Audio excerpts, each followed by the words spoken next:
Hi చెల్లెలు, అందరూ ఎలా ఉన్నారు? బాగున్నారా? నేనైతే చాలా చాలా బాగున్నానండి. Welcome back to our channel మధువర్మ vlogs. ఇప్పటివరకు ఎవరైనా మన ఛానల్ సబ్స్క్రైబ్ చేసుకోకుండా ఉంటే కనుక please do subscribe to my channel మధువర్మ vlogs. ఇవాళ స్పెషల్ ఏంటంటే పక్కా స్ట్రీట్ స్టైల్లో దొరికి టమాటా బజ్జీని అయితే చూపించబోతున్నాను. మీ వీడియో స్టార్టింగ్ నుంచి ఎండ్ వరకు టిప్స్తో పాటు కరెక్ట్గా ఫాలో అయిపోండి. ముందుగా ఇలా ఒక లోతుగా ఉన్న గిన్నెని తీసి పక్కన పెట్టాను. టమాటో బజ్జీకి కావాల్సిన బ్యాటర్ని అయితే ప్రిపేర్ చేసుకోవాలి కదా, అందుకని చెప్పేసి తర్వాత వచ్చేసి ముందుగా ఒక కప్పు శనగపిండిని అయితే తీసుకుందాము. తర్వాత వచ్చేసి ఇందులోకి 2 స్పూన్స్ ఆఫ్ బియ్యం పిండి అండి. బియ్యం పిండి వేయడం వల్ల క్రంచీనెస్ అనేది ఉంటుంది, ఆయిల్ అనేది పీల్చుకుంటూ ఉంటుంది. సో అందుకని చెప్పేసి బియ్యం పిండిని అయితే యాడ్ చేసుకుంటున్నాను. తర్వాత ఒక హాఫ్ స్పూన్ వంట సోడా, అదేవిధంగా ఒక స్పూన్ సాల్ట్ అండి. ఇవన్నీ కూడా మనం రెడీగా చేసి పెట్టేసుకోవాలి. తర్వాత వచ్చేసి కొద్దిగా వామ్ అనమాట.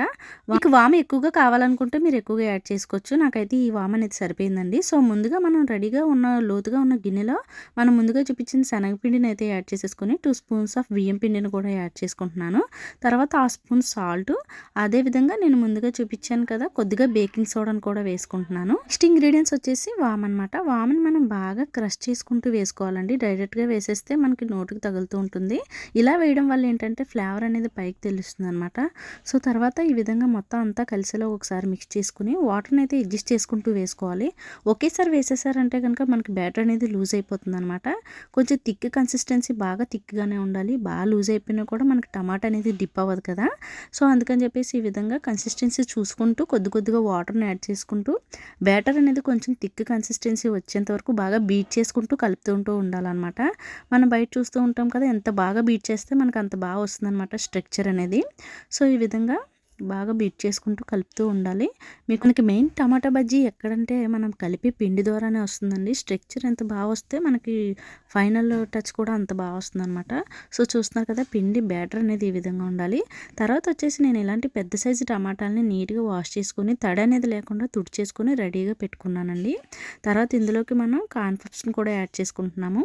ఎందుకంటే టమాటా మిక్సర్లో మనం మిక్స్ చేసేయాలి కదా, అందుకని చెప్పేసి కార్న్ఫ్లవర్స్, అదేవిధంగా ఒక కప్పు వేరుశనగ గుళ్ళని కూడా నేను తీసేసుకొని రెడీగా పెట్టేసుకుంటున్నాను.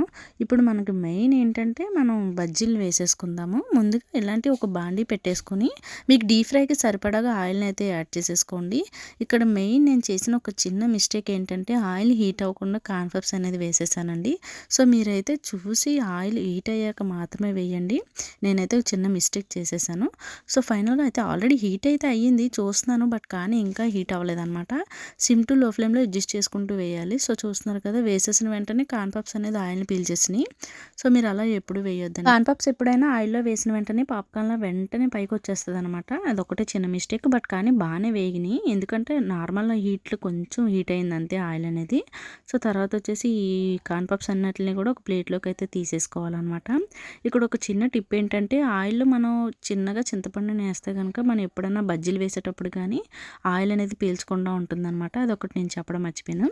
తర్వాత వచ్చేసి పిండి అంతటిని కూడా బాగా మిక్స్ చేసుకుంటూ టమాటాలను డిప్ చేసుకుంటూ ఈ విధంగా వేసేసుకోవాలన్నమాట. ఒక్కొక్కటి మీరు గరిటె వెంటనే పెట్టకూడదండి, కొంచెం గ్యాప్ ఇచ్చి అయితే వేసుకోండి. బజ్జీలని ఈ విధంగా గ్యాప్ ఇచ్చుకుంటూ ఒక్కొక్క దాన్ని వేసేసుకుని ఆయిల్ని ఈ విధంగా మనం పైన పోస్తూ ఉండాలన్నమాట.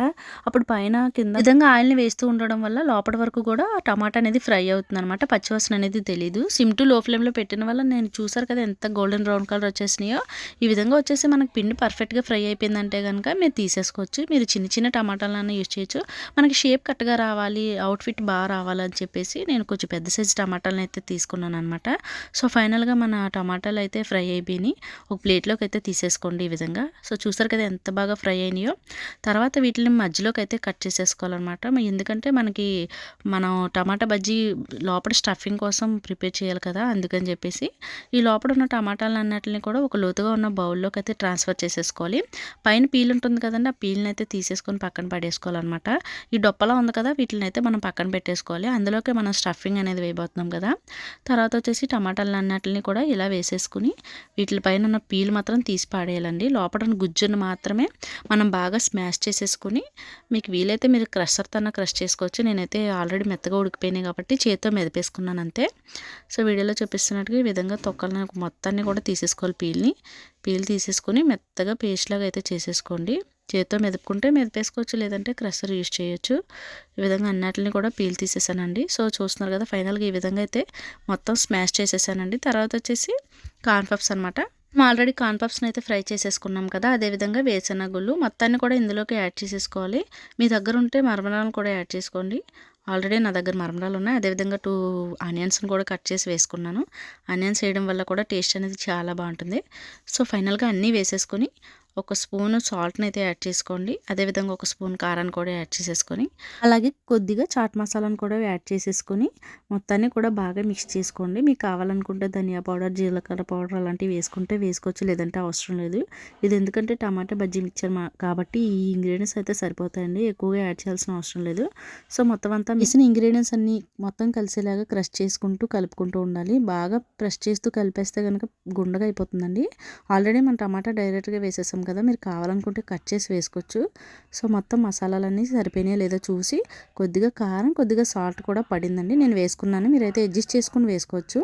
సో ఫైనల్గా కొత్తిమీర అనేది కొద్దిగానే ఉందండి, నా దగ్గర ఉన్నదాంతో అడ్జస్ట్ చేశాను. మీ దగ్గర ఉంటే ఎక్కువగా వేసుకోండి. కొత్తిమీర అనేది ఇంట్లో లేదనమాట, ఉన్నదాంతో వేసేసాను. సో ఫైనల్గా మనం ఆల్రెడీ రెడీగా చేసి పెట్టుకున్న ఈ బౌల్స్లో ఉన్నాయి కదండి, ఇందులోకి మనం స్టఫింగ్ అనేది చేసేసుకోవాలన్నమాట, టమాటా స్టఫింగ్.